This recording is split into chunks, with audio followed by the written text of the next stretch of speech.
Hello guys, welcome back to another Lumley trading video. In this one we are going to be analysing TCRX.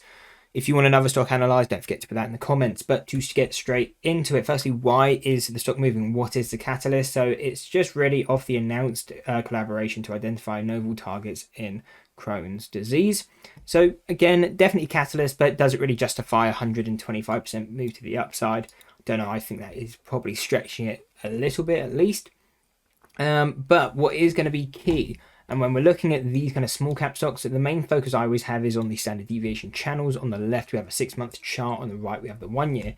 Now, if you understand standard deviation, what this means is 68% of the data should trade between these first deviations, so the gold ones. You have around 97% of the data should trade within these blue ones, which is the second deviation. The 99.7% of the data should trade between the green. So what this usually tells us is if we start breaking outside of these levels, really we expect to see quite a strong and kind of quick reversal. And as you can see, what have we done on TCRX? Today we have broken above our third deviation. So that was around $3.78 to around $4.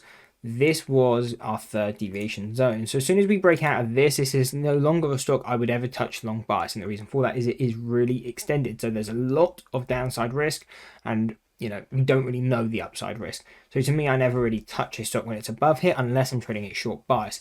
And that's really what the key thing is now. We are overbought. As soon as we break this area, we are extremely overbought. So then it's just looking at entries to try and trade the short bias. What we can obviously see is when the momentum slows, kind of retested this high.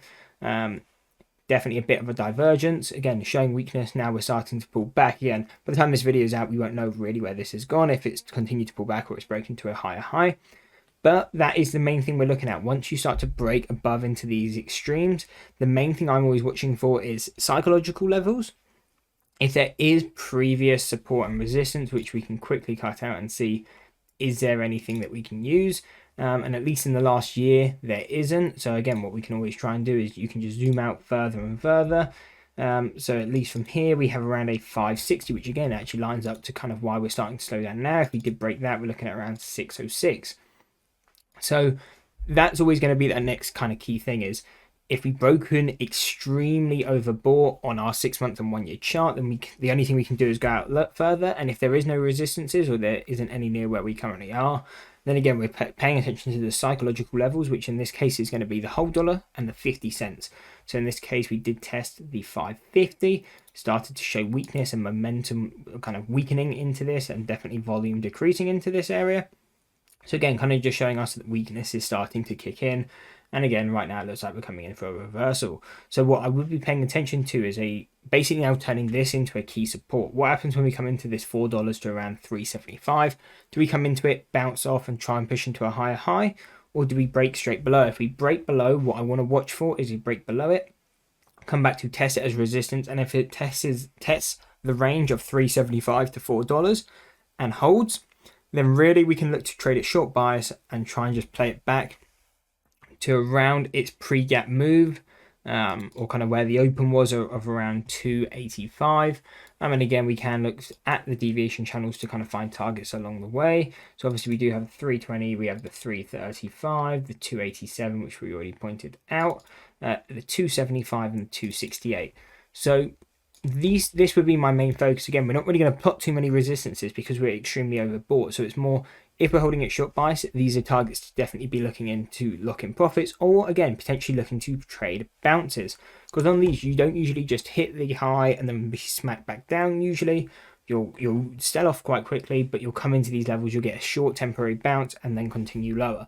So in these, again, we can try and catch the bounce. So again, if you're a short bias trader, you kind of can sell into the pops you get off of these key levels.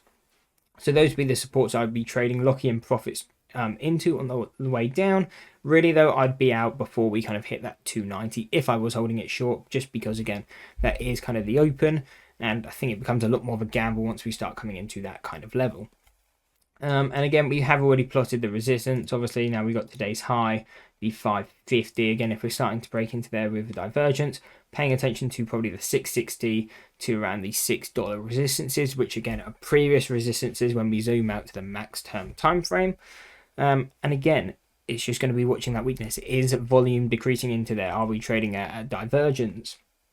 And again, the candle's just getting smaller. So what you started to see is big pops of momentum. Again, the candle starting to get smaller and smaller and smaller, and then we start to pull back. So again, it's always just looking out for those key things.